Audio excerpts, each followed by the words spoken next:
आज के इस वीडियो में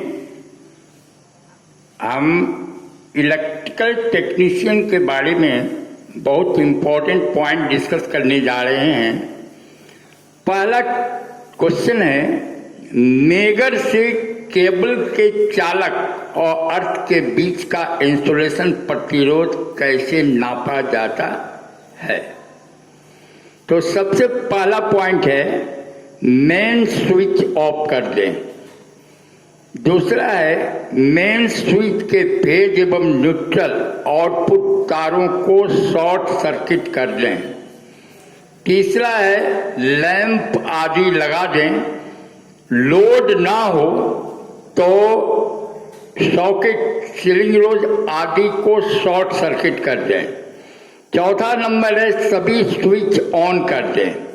पांचवा नंबर है, सभी फ्यूज लगा दें।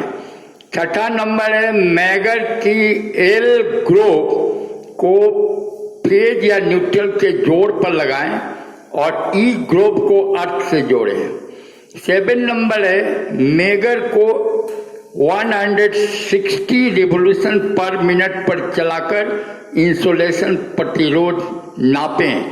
इसका मान 50 मेगा ओम बटा उपभोग पॉइंटों की संख्या बराबर 1 मेगा ओम होना चाहिए। नेक्स्ट क्वेश्चन है, भारतीय विद्युत नियम के अनुसार लीकेज करंट का मान कितना हो सकता है। आंसर में आपको देना है, लीकेज करंट का मान टोटल करंट के 1/50,000 भाग से अधिक नहीं होना चाहिए। यानी लीकेज करंट का वैल्यू टोटल करंट के 1/5000 भाग से अधिक नहीं होना चाहिए। Supply voltage by insulation resistance बराबर 1/5000 एम्पियर तक होना चाहिए। नेक्स्ट क्वेश्चन है, मेगर से फेज तथा न्यूट्रल तारों के बीच इंसुलेशन रेजिस्टेंस कैसे नापा जाता है। तो इसमें पहला पॉइंट होगा आंसर में, फ्यूज लगा दें। दूसरा पॉइंट, सभी स्विचों को ऑन कर दें। तीसरा, सॉकेट, लैंप होल्डर, सीलिंग रोज आदि को ओपन सर्किट रहने दें। चौथा नंबर है, मैगर की एल ग्रुप को फेज तार से तथा ई ग्रुप को न्यूट्रल तार से जोड़ दें। पांचवा है, मैगर को 100 रिवोल्यूशन पर मिनट पर चलाकर इंसुलेशन रेजिस्टेंस नापें। इसका मान 50 मेगा ओम बटा उपभोग पॉइंटों की संख्या के बराबर होना चाहिए। नेक्स्ट क्वेश्चन है, मैगर से कंटिन्यूटी जांच कैसे की जाती है। तो आंसर में पहला पॉइंट लिखेंगे आप, मेन स्विच ऑफ कर दें। दूसरा पॉइंट है, लैंप लगा दें। लोड ना हो तो सॉकेट, सीलिंग रोज आदि को शॉर्ट सर्किट कर दें। तीसरा पॉइंट है, सभी स्विच ऑन कर दें। चौथा पॉइंट है, सभी फ्यूज लगा दें। वायरिंग के सभी परिपथों को पूर्ण कर दें। पांचवा नंबर पॉइंट है, मैगर की एल ग्रोव को मुख्य फेज वायर से तथा ई ग्रोव को मुख्य न्यूट्रल वायर से जोड़ दें। छठा नंबर पॉइंट है, मैगर को 160 रिवोल्यूशन पर मिनट पर चलाकर प्रतिरोध नापें, यह 0 होना चाहिए। फिर क्वेश्चन है, मैगर से स्विचों की सही ध्रुवता की जांच कैसे की जाती है। तो आंसर में पहला पॉइंट है, मैगर की एल ग्रुप को स्विच के मेन टर्मिनल पर तथा ई ग्रुप को न्यूट्रल वायर से कनेक्ट कर दें। दूसरा है, मैगर को 160 रिवोल्यूशन पर मिनट पर चलाकर प्रतिरोध नापें, या इंफिनिटी है तो स्विच ठीक लगा है, और यदि 0 है तो स्विच न्यूट्रल पर लगा है। इलेक्ट्रिकल वायरिंग में क्या क्या दोष पाए जाते हैं। तो इलेक्ट्रिकल वायरिंग में क्या क्या दोष पाया जाता है, तो इसके आंसर में लिखना है शॉर्ट सर्किट होना, ओपन सर्किट होना, फ्यूज जला होना, लीकेज होना, न्यूट्रल अर्थ से जुड़ा होना और अर्थिंग ठीक ना होना। नेक्स्ट क्वेश्चन है 3 फेज लाइन का कलर कोड क्या होता है, तो इसके आंसर में लाल, पीला, नीला और न्यूट्रल के लिए काला। नेक्स्ट क्वेश्चन है अच्छा फ्यूज किस धातु का होता है, तो आंसर में लिखना है अच्छा फ्यूज 37% लेड तथा 63% टीन युक्त एलॉय का फ्यूज अच्छा होता है।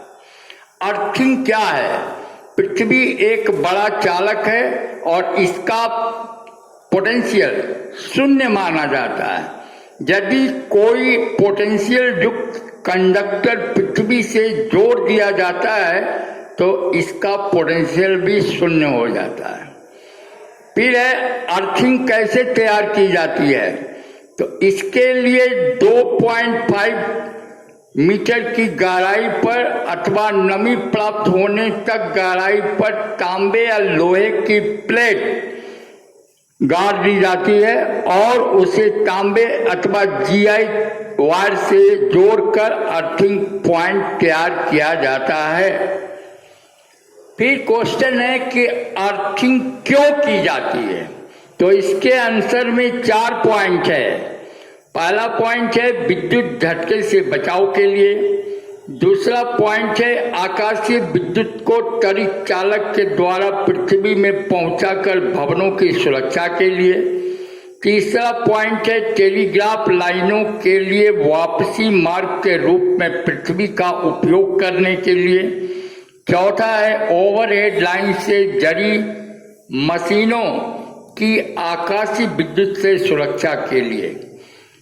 नेक्स्ट क्वेश्चन फिर है न्यूट्रल लाइन को अर्थ क्यों किया जाता है।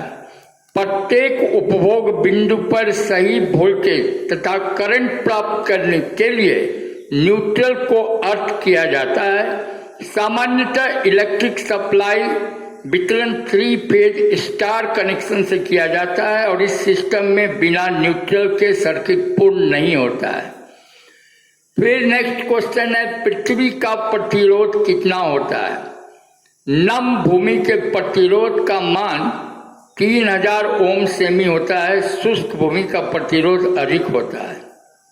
नेक्स्ट क्वेश्चन में है अर्थ में नमक, कोयला तथा जल आदि क्यों डाला जाता है, तो आंसर इसका है कि अर्थिंग प्लेट के आसपास की भूमि की नमी बनाए रखने के लिए नमक, कोयला एवं जल का प्रयोग किया जाता है।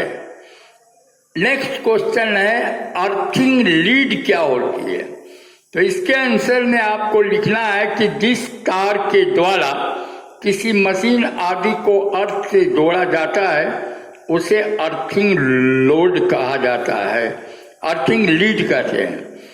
अर्थिंग तैयार करने के लिए क्या क्या विधियां अपनाई जाती हैं, तो आंसर है प्लेट द्वारा, पाइप द्वारा, धातु छड़ द्वारा और पानी के नल द्वारा।